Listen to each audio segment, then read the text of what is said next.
आजचा जो विषय घेतलेला आहे आपण मनासाठी तो म्हणजे अपेक्षाभंग. ज्याला आपण इंग्लिशमध्ये डिसअपॉइंटमेंट असं म्हणतो. डिसअपॉइंटमेंट म्हणजे किंवा अपेक्षाभंग म्हणजे काय?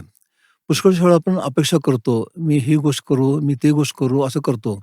जेव्हा एखादी गोष्ट आपण करण्यास असमर्थ ठेवतो, त्यावेळेला आपल्यामध्ये निराशा येते आणि त्यामुळे आपल्या अपेक्षाचा भंग होतो आणि अपेक्षा भंग झाल्यामुळं काय होतं, की आपल्यामध्ये ज्या गोष्टी आपण करू शकतो, ज्या गोष्टी आपल्याला करायच्या आहेत, त्या आपण विसरतो आणि अशा रीतीने आपण एका चिंतेत गुंतून जातो व आपल्या अपेक्षा भंग झाल्यामुळं आपल्यामध्ये पुष्कळशा गोष्टी उणिवा येतात.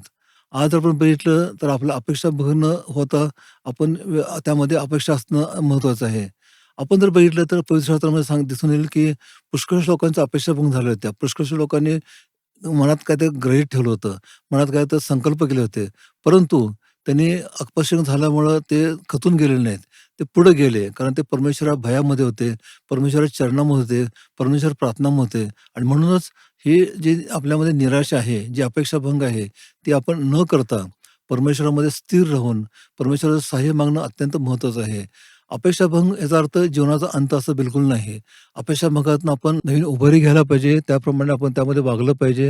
आपल्याला समर्पित केलं पाहिजे. परमेश्वर सहाय्य घेतलं पाहिजे. परमेश्वर प्रार्थनेत राहिलं पाहिजे. असं जर केलं, तर परमेश्वर आपल्याला सहाय्य देईल, सामर्थ्य देईल, व आपलं जीवन सुखी समाधानी करेल. ही एकच प्रार्थना मी आज करत आहे. धन्यवाद.